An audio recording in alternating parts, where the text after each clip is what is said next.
everyone and welcome to the event. My name is Bada and I'm a research fellow at the Cambridge Cybercrime Center, where mainly my research focuses on the human factor of cybercrime. Today I will be talking to you about psychology in cybercrime and the different ways that our behavior is manifested online, but also I will be talking about the different angles of cybercrime, the victim angle and the psychological impact of an attack, but also the online offender angle and the different personality traits that are related to criminal behavior.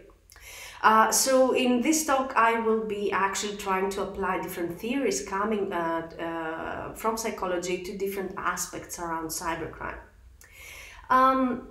There is a symbiotic relationship between the real world and the virtual world. Whatever happens online might impact our real life and the opposite, but we actually tend to forget that.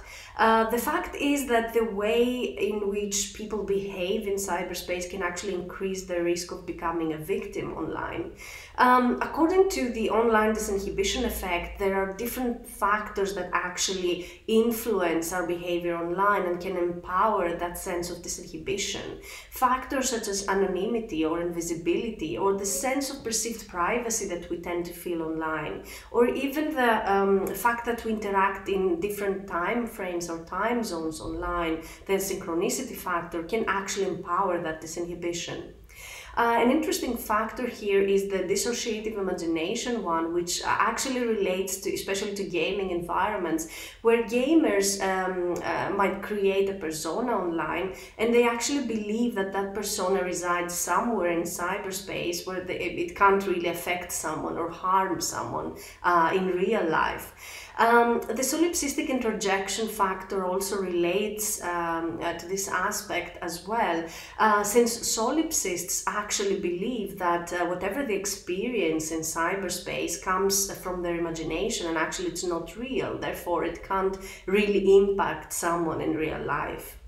In addition, the lack of cues of status and authority online can actually make it much easier for some people to express themselves in different ways online.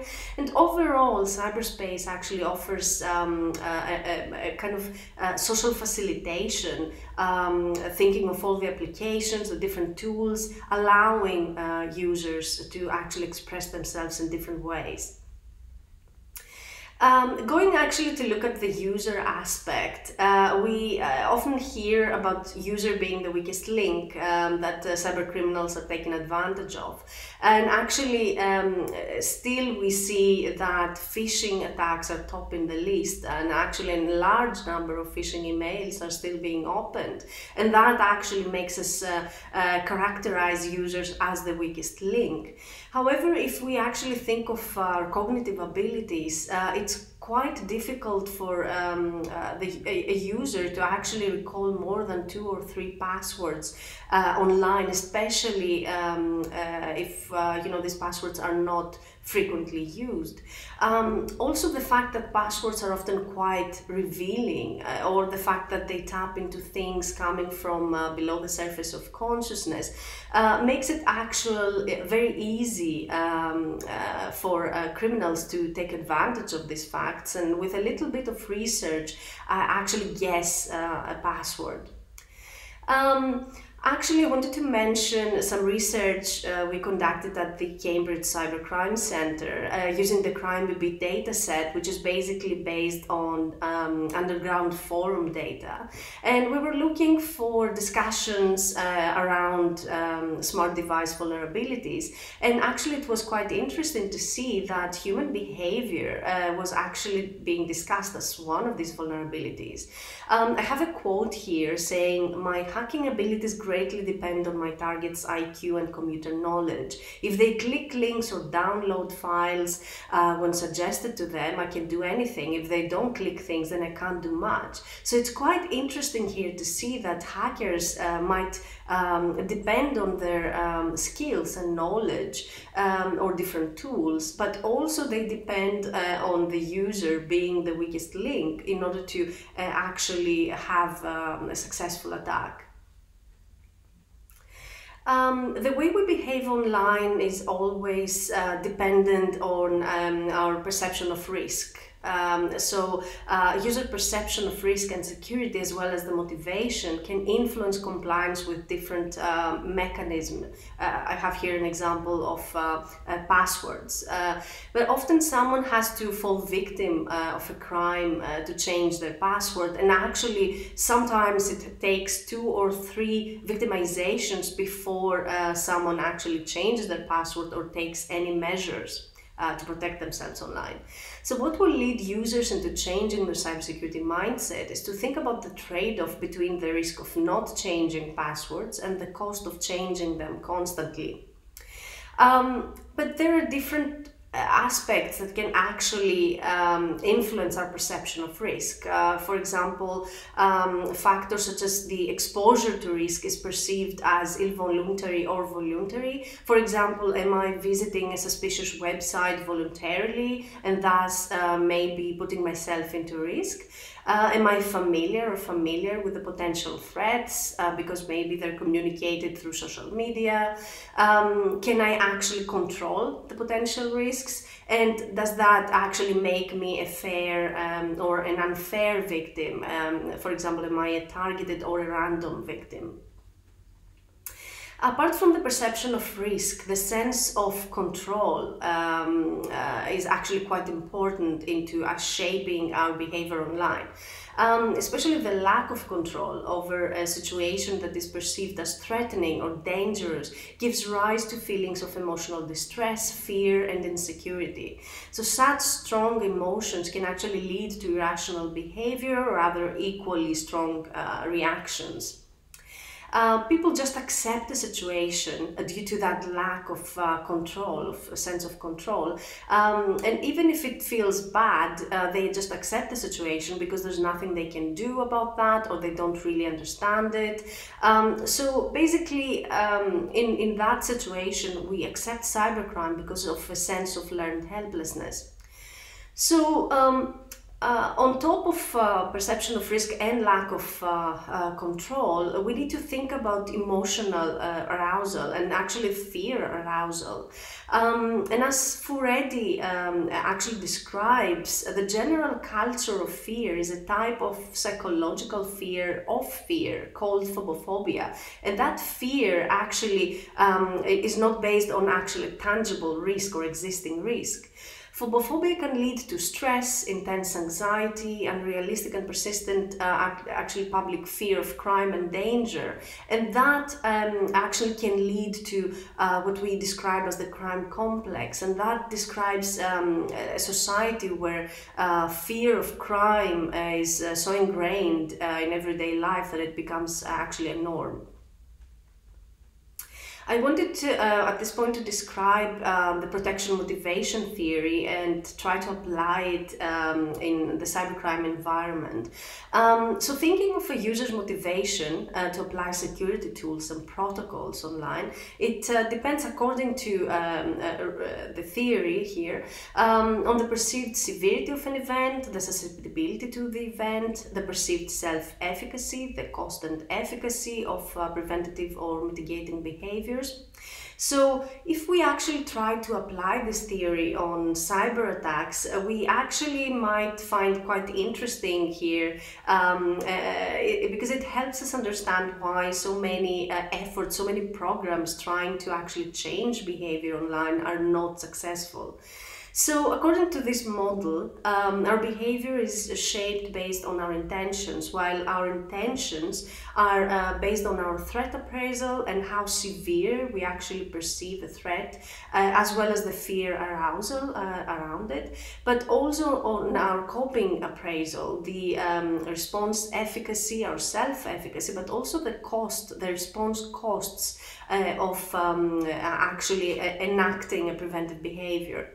So if we actually consider the model applied into a cyber attack, we would actually expect someone having high levels of threat appraisal, confusion or lack of response efficacy, low levels of self-efficacy due to lack of skills, and high response costs due to the perceived difficulty of enacting cybersecurity measures. And the result would be a low intention and an adoption of protective behavior, because here we would have high levels of threat appraisal but low levels of self-efficacy, and again high levels of response cost. So that would lead into that sense of learned helplessness that I described earlier. Now, looking at the impact of cyber attacks, and especially the social and psychological harm of cyber attacks, we've done some work with a colleague of mine looking at specific theories from a psychological perspective, again looking at perception of risk, protection, motivation theory, but also looking at cultural aspects at a national level or organizational level, and the attacker characteristics. And we actually identified that all these aspects define the impact that a cyber attack will have at the social and psychological level.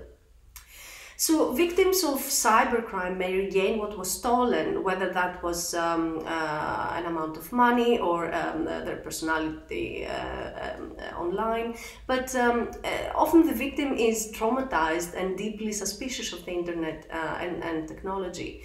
So the possible effects might be outrage and anxiety, but also quite interesting is that a victim might show a preference for security over liberty, or they might, as we said, show little interest of adopting new technology.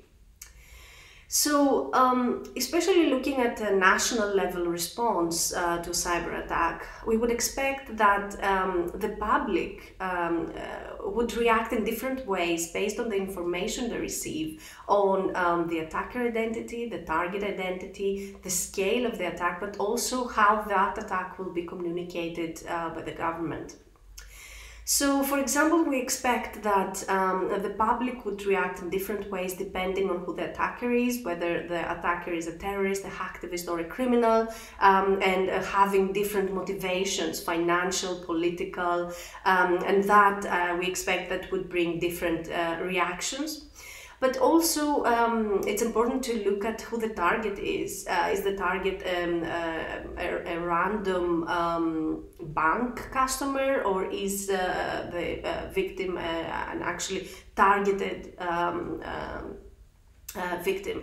Also, the scale of the attack is quite important, and actually the interesting part here is that the full extent of an attack might not become apparent immediately, particularly if there are second or third order cascading effects.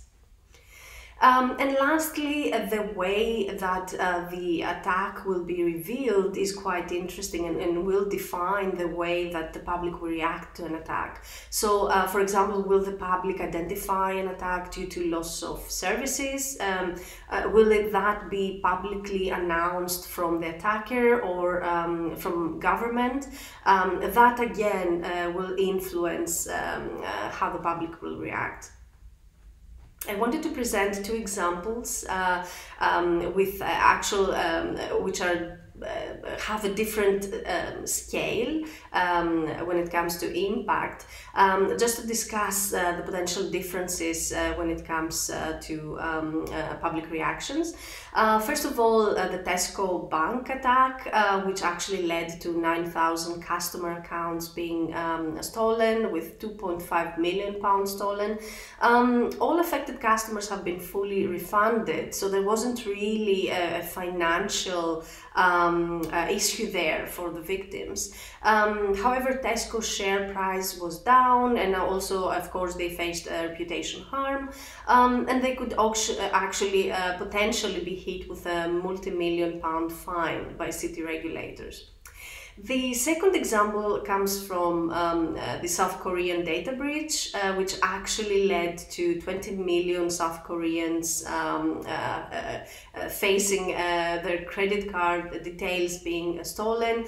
So that actually means 40% of the population. So here the impact could be much higher than the previous example, and with actually political implications. However, the difference here is that in the first example, although the victims are actually a number of customers of Tesco Bank, the impact could be higher in the previous one because obviously customers might have faced difficulties in using their credit cards and basically banking services. So they would have an immediate effect, while in this one, in the South Korean data breach attack, the impact might be obvious later on. So potentially it's quite interesting to say here that the response of the public might have been less immediate or less actually at large scale. However, we cannot really deny that in this case the political implications might be actually quite large. So cyber attacks will actually more likely do psychological and physical harm. From what we know so far, the psychological impact or even the physical impact is equally important. In some cases, some victims might express that they have feelings of outrage or anxiety or even panic, but we also see that for some victims there might be physical symptoms such as lack of sleep. However, there can be actually, apart from the social disruption to daily life due to loss of services, for example, an attack can actually lead to loss of confidence in technology, victimization, pessimism, or an emotional sense of personal violation. And we actually see that in most cases of victims online, where they actually feel that sense of personal violation, which is very similar to feelings of victims offline. So the anonymous nature of cybercrime can actually lead to a sense of learned helplessness and acceptance that actually someone will become a victim at some point anyway, and that leads into a low uptake of protective security behaviors in light of this learned helplessness. There can be an impact on the economy, of course, and reputation loss of an organization, and as I was saying before, political implications for a country. Now, I would like to talk about the online offender side, there have been a lot of research coming from offline traditional crime, trying to understand why someone would actually go towards criminality online. Now, findings around online crime are quite interesting. We see differences but also similarities within studies of offline and online crime.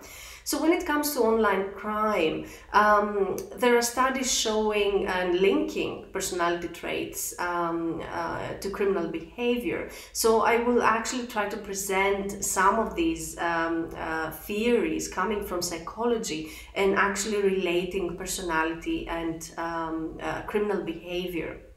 I will talk about EYSENCK'S complex theory of crime, the 5-factor model, the HEXACO model, and the dark triad model. And just to say that these theories actually have been used not just to explain criminal behavior, but also to explain a victim's actually behavior and why someone would become a victim.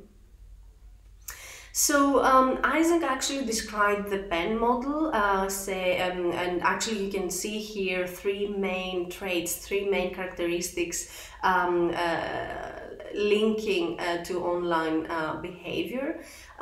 So first of all, psychoticism describes a personality that is actually antisocial, aggressive, or uncaring. An extrovert might be someone who is seeking stimulation from the external environment, while a neurotic personality describes someone who is depressive, might have low self-esteem, might be shy and moody. These three main personality traits and characteristics, according to EYSENCK, relate to criminal behavior. The second model is the five-factor model, which includes actually the extroversion and neuroticism aspect of EYSENCK'S model, but it includes three new factors here, three new aspects: agreeableness, openness, and conscientiousness.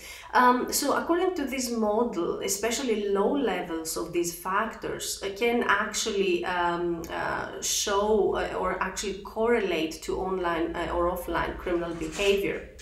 So, for example, when it comes to agreeableness, someone who is low in agreeableness would be someone who finds it really hard to communicate with others, so is someone who is very critical of others. While someone who is low in openness is someone who finds it really hard to form relationship, who's someone who is actually closed up, as we would say. While someone low in conscientiousness is someone who is disorganized or has no purpose in life. And according to this model, these five aspects of personality, of course in combination with cultural, environmental aspects, are correlated to criminal behavior. So the next model is the HEXACO model. As we can see here, the two new factors which are correlated to criminal behavior is emotionality and honesty humility factor. Especially emotionality actually relates to when it comes to low levels of emotionality, the inability of someone to show empathy or connect emotionally with others, but also the honesty and humility factor describes someone, especially when it comes to low levels, it describes someone with an inability to show compassion, someone who is actually feeling superior to others and has that sense of entitlement and superiority to others. So studies have actually reported correlations between the honesty humility dimension and the dark triad personality traits, which I will present right next. So the dark triad theory includes actually three aspects: psychopathy, narcissism, and Machiavellianism. And actually the quite interesting aspect here that relates to the HEXACO model is the narcissism one, because again it describes actually the fact that someone might be feeling superior to others and have a sense of entitlement. However, psychopathy is actually the darkest of these traits, showing actually consistent associations with crime across different studies in prison as well as in community and student samples. And actually also findings show that there are correlations between psychopathy and business-related criminal activity. Also, Machiavellianism is an interesting factor here, describing someone who manipulates others. And again, in the criminal environment, we talk about the Machiavellian leader, who is usually someone who is manipulating potential members of the group. And we see that most of the times within the insider threat actual example, which I will explain later on. So when it comes to offline and online criminal behavior, we actually see differences but also similarities according to findings. So as I was saying, EYSENCK thought that higher levels of extroversion, neuroticism and psychoticism relate to criminal behavior. However, based on current findings, higher levels of introversion, neuroticism and psychoticism actually relate to online criminal behavior. So the difference here that we see is that introversion is linked in with online criminal behavior, and actually that agrees to what we often see with hackers who actually find it quite comfortable staying in their bedroom practicing their skills rather than socializing with others. So we saw that there are different personality traits linked to offline but also online criminal behavior according to recent findings.